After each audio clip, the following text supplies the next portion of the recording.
Marwari media आप देख रहे हैं। आज है 24 मई 2026 रविवार का दिन, हिंदू तिथि ज्येष्ठ माह की नवमी। नजर डालेंगे आज की बड़ी खबरों पर। शुरुआत करेंगे देश की बहुत बड़ी खबर के साथ। बड़ी खबर, महंगाई का एक और बड़ा झटका। कल देश में पेट्रोल और डीजल की कीमतों में एक बार फिर बढ़ोतरी की गई है। दिल्ली में पेट्रोल 87 पैसे महंगा होकर 99.51 रुपए प्रति लीटर पहुंच गया है। डीजल भी 91 पैसे प्रति लीटर महंगा होकर 92.49 रुपए बढ़ गया है। आपको बता दूं, बीते 10 दिनों में ही कीमतें तीसरी बार बढ़ी है। अब देखिए, पेट्रोल डीजल के दाम जब भी बढ़ते हैं तो इसका असर आम आदमी तक पहुंचता है। ट्रक और टेम्पो का किराया बढ़ जाएगा, जिससे दूसरे राज्यों में आने वाली सब्जियां, फल और राशन महंगे हो जाएंगे। खेती की लागत जैसे ट्रैक्टर और पंपिंग सेट चलाने के लिए किसानों को अब ज्यादा पैसे खर्च करने होंगे, जिससे अनाज की लागत बढ़ेगी। सार्वजनिक परिवहन और स्कूल बसों की किराए में भी इजाफा देखने को मिल सकता है।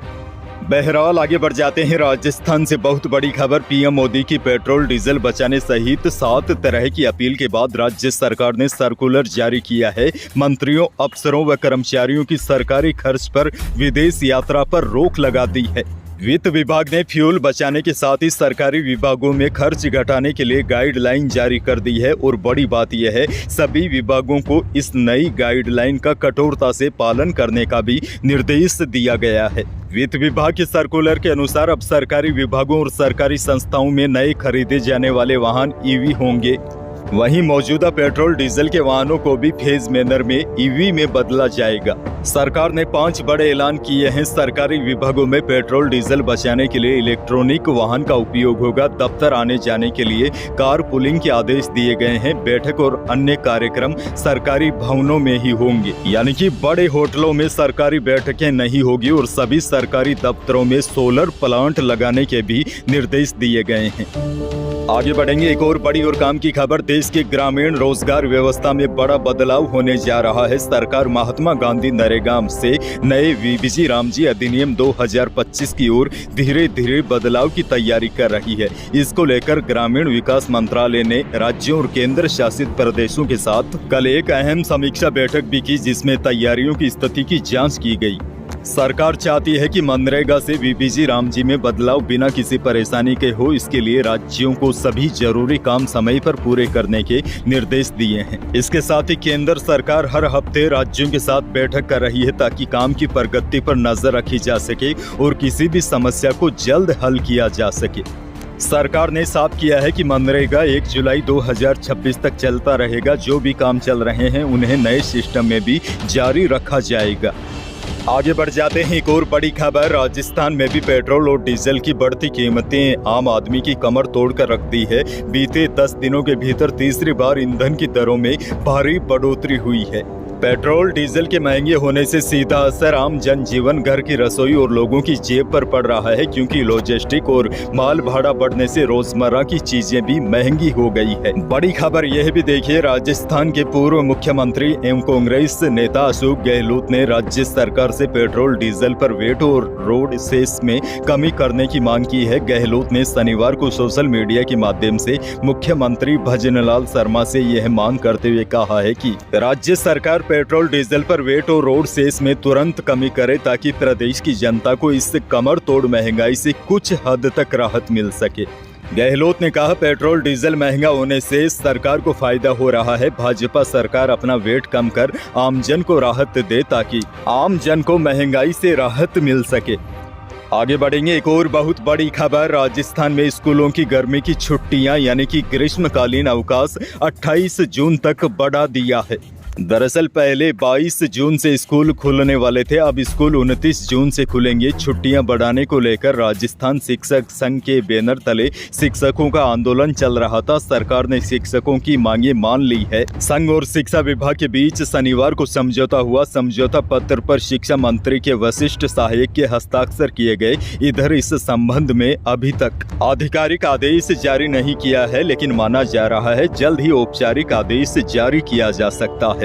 बड़ी खबर यह है, स्कूलों की छुट्टियां बढ़ा दी है। अब स्कूल 29 जून को खुलेंगे। अगली बड़ी खबर की ओर बढ़ जाते हैं। केंद्रीय रेल सूचना एवं प्रसारण तथा इलेक्ट्रॉनिक एवं सूचना प्रौद्योगिकी मंत्री अश्विनी वैष्णव शनिवार को जयपुर दौरे पर रहे। इस दौरान उन्होंने जयपुर स्थित कॉन्स्टिट्यूशन क्लब ऑफ राजस्थान में आयोजित रोजगार मेले का हिस्सा लिया और विभिन्न केंद्रीय विभागों में चयनित 420 युवाओं को नियुक्ति पत्र बांटे। रेल मंत्री ने कहा कि रेलवे में जल्द ही 1,78,000 पदों पर वैकेंसी निकाली जाएगी।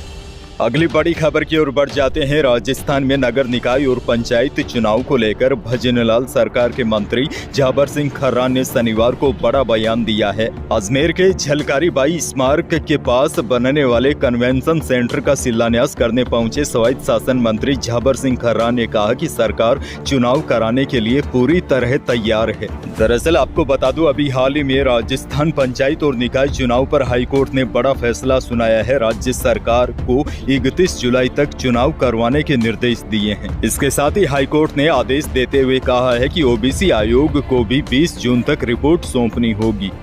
आगे बढ़ेंगे। प्रदेश में सड़क दुर्घटनाएं बढ़ती जा रही है। श्रीगंगानगर जिले के राय सिंह नगर थाना क्षेत्र में तेज रफ्तार स्विफ्ट डिजायर कार अनियंत्रित होकर पेड़ से जा टकराई। हादसे में 3 युवकों की मौके पर ही मौत हो गई, जबकि 2 अन्य गंभीर रूप से घायल हो गए। जालोर से भी बड़ी खबर। सरकारी इंजीनियर की एसयूवी सांड से टकरा गई। इस हादसे में 20 साल के युवक की दर्दनाक मौत हो गई। मामला जालोर शहर के तासखाना बावड़ी क्षेत्र में शुक्रवार रात का है।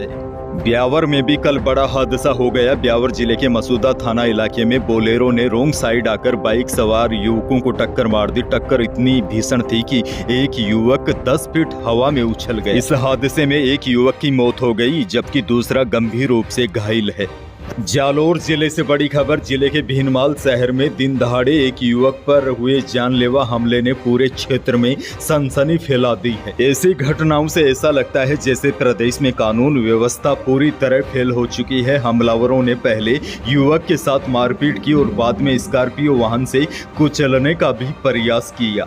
अब वीडियो वायरल होने के बाद सरकार हरकत में आई है। फिलहाल पुलिस आरोपियों की तलाश में जुटी है।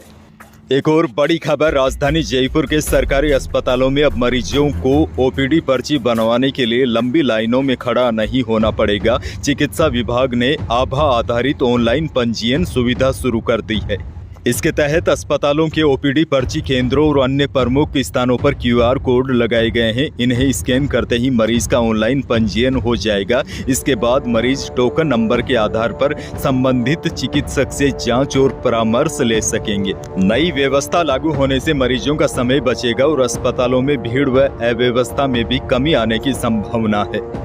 अगली बड़ी खबर की ओर बढ़ जाते हैं। राजस्थान में चना खरीद अवधि 30 दिन बढ़ाने को मंजूरी दे दी है। अब मूल्य समर्थन योजना के तहत चना खरीद 25 मई की बजाय 24 जून 2026 तक की जा सकेगी। इससे किसानों को उपज तुलाई के लिए अतिरिक्त समय मिल सकेगा और खरीद केंद्रों पर दबाव भी कम होगा। दरअसल किसान लंबे समय से चना खरीद की अवधि बढ़ाने की मांग कर रहे थे। मौसम को लेकर बड़ी खबर। राजस्थान के सभी शहरों में कल अधिकतम तापमान 45 डिग्री सेल्सियस से नीचे रहा। शनिवार को अलवर, सीकर, श्रीगंगानगर, कोटपुतली, बहरोड और चूरू जिले में बारिश भी हुई। जयपुर में आंधी चली। पिछले 24 घंटों में बीकानेर, चूरू, फलोदी, चित्तौड़गढ़ में सबसे अधिक तापमान रहा। वहीं मौसम विभाग ने राज्य में आज 24 मई से प्रदेश के अधिकांश जिलों में गर्मी और तेज होने, हीटवेव सीवियर होने का ऑरेंज अलर्ट जारी किया है। वहीं पश्चिमी राजस्थान के लोगों को आने वाले कई दिनों तक अब भीषण लू की थपेड़ों का सामना करना पड़ सकता है। ऐसे में मौसम विभाग ने छोटे बच्चों और बुजुर्गों को दोपहर के समय घर के बाहर न निकलने की सलाह दी है। अंत में एक और बहुत बड़ी खबर आपको दे दूं। ईरान और अमेरिका में जो जंग शुरू हुई थी उसका असर अब दुनिया के कई देशों में दिखना शुरू हो गया है। बड़ी खबर। ईरान जंग शुरू होने के बाद अब तक 27 देशों ने मदद के लिए वर्ल्ड बैंक से गुहार की है। इन 27 देशों का कहना है ईरान संकट की वजह से उनकी अर्थव्यवस्था पर गंभीर असर पड़ा है। हालांकि दस्तावेजों में इन देशों के नाम या मांगे मांगी गई राशि का खुलासा नहीं किया गया है। अच्छा देखिए, पूरी दुनिया में ईरान जंग शुरू होने के बाद वैश्विक ऊर्जा बाजारों में उथल पुथल मची हुई है। इसका असर सप्लाई चेन पर दिखाई दे रहा है। विकासशील देशों तक ईंधन, जरूरी खाद यानी फर्टिलाइजर की सप्लाई पर भी असर पड़ा है। केन्या और इराक के अधिकारियों ने तो इसकी पुष्टि तक कर दी है। यह देश युद्ध के असर से निपटने के लिए वर्ल्ड बैंक से तत्काल सहायता मांगी है। और सबसे बड़ी जानकारी तो यह है, ईरान पर अमेरिका फिर हमला कर सकता है। दरअसल डोनाल्ड ट्रंप अपने वीकेंड गोल्फ कार्यक्रम रद्द कर अचानक व्हाइट हाउस लौट गए थे। इसके बाद अमेरिका और ईरान के बीच तनाव को लेकर अटकलें तेज हो गई है। यही थी प्रदेश और देश की आज की बड़ी और महत्वपूर्ण खबरें। वीडियो को लाइक करना बिल्कुल न भूलिए। चैनल पर नए हैं तो सब्सक्राइब जरूर कीजिए ताकि आप अपडेट रहे बड़ी और काम की खबरों से।